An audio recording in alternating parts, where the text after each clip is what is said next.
أسرفوا على أنفسهم لا تقنطوا من رحمة الله إن الله يغفر الذنوب جميعا. Bismillah ar-Rahman ar-Rahim. Au nom de Dieu le miséricordieux, le tout miséricordieux, que la paix soit sur vous. Quand nous avons commis des fautes, quand nous avons trahi certains de nos principes, quand nous avons été vulnérables, eh bien, quand on se retourne vers Dieu, on sait que Dieu, il pardonne, on sait que Dieu est le pardonneur. Il se trouve que dans cette relation-là, on s'en remet à lui et avec lui, il y a les droits de Dieu. Et les droits de Dieu, c'est de se souvenir qu'il est là, de revenir à lui, de le remercier, de le prier et de travailler sa conscience révérentielle par le souvenir et le dhikr, par la prière, salat, par les invocations et dua, et par les meilleures des intentions. C'est-à-dire une niya qui va nous permettre dans son renouvellement d'être proche de Dieu. Il se trouve aussi que sur la terre, nous avons des êtres humains, des semblables, des sœurs, des frères, notre famille, de la communauté.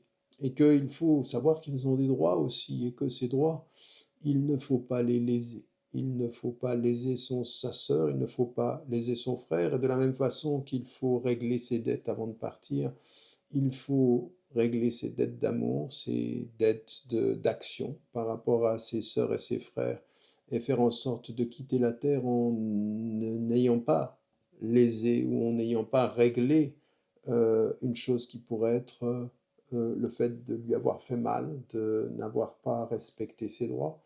Et là aussi, ça demande une conscience de sa relation avec autrui dans toutes les dimensions de l'action. Et on a un hadith du prophète salam qui dit la chose suivante et sur lequel nous allons nous arrêter. Man zalama akhahu min malihi aw min shay'in falyutallib udhrahu al-yawm. Celui qui a été zalama, c'est-à-dire qui a été injuste avec son frère ou sa sœur, min malihi, dans ses biens, aw min shay'in, ou dans n'importe quoi, falyuttalib udhrahu minhu al-yawm, et qu'il demande son pardon aujourd'hui. Eliam qabla an la yakuna dinarun wala dirhamun, avant qu'il n'y ait ni la possibilité de recourir au dinar ou au dirham, qui sont les monnaies de l'époque. Et ici, de ce point de vue, qu'est-ce que cela veut dire? Celui qui a été injuste avec son frère ou avec sa sœur, eh bien, attention, ce peut être quelque chose qui peut être lié avec l'argent, mais ça peut être, comme il est dit ici, aw min shay'in, ça peut être n'importe quoi. Eh bien, qu'il lui demande son pardon maintenant, avant de partir, parce que le jour du jugement dernier, après la mort, ce sera trop tard. Et là, ça doit nous ramener à une conscience de type de relation que nous avons avec les gens qui sont autour de nous, avec nos sœurs, avec nos frères, avec notre famille. Et nous avons des dettes à régler. Nous avons un mal que nous avons pu faire. Nous avons pu, de ce point de vue, mal agir. Et donc cela veut dire qu'il faut aussi pardonner, mais il faut savoir avoir l'humilité de demander pardon. L'humilité de s'excuser aussi de ce que l'on a pu faire. Ça, c'est l'expérience de l'humilité. Je vis la faute comme une humilité qui me ramène à Dieu, mais la faute que j'ai faite vis-à-vis de ma sœur ou de mon frère ou de mon semblable, elle va me permettre aussi de vivre l'humilité, d'avoir à demander pardon. Et certains sont dans le rapport de force. Je ne vais pas demander pardon, je ne vais pas me rabaisser, dit-on. Non, demander pardon, c'est pas se rabaisser, au contraire, c'est apparemment se rabaisser, spirituellement s'élever, parce qu'on fait un travail sur soi. d'humilité, on se maîtrise, on dépasse son ego. Et tout cela, ce sont des éléments qui sont positifs, encore une fois. Cette demande de pardon est une expérience de l'humilité spirituelle et du vrai sens du rapport à la vie, c'est de reconnaître. Alors, ce peut être dans quoi? Dans les biens qu'on a pris, on a gardé quelque chose de quelqu'un, il faut le lui rendre, ce peut être un bien. Ce peut être dans les paroles, j'ai pu dire quelque chose qui a blessé, j'ai pu dire quelque chose qui n'était pas vrai, j'ai pu parler dans le dos de quelqu'un. Il faut régler cela, il faut s'en excuser, il faut aller de ce point de vue-là vers l'autre avec l'humilité et la transparence. On n'a pas tenu une promesse, ce peut être aussi quelque chose, ce peut être quelque chose qu'on a dans le cœur. Quand on a quelque chose dans le cœur et qu'on le garde, eh bien, ça peut nourrir, troubler notre cœur. Il faut aller s'en excuser, parfois partager, parfois demander le pardon. C'est un vrai travail.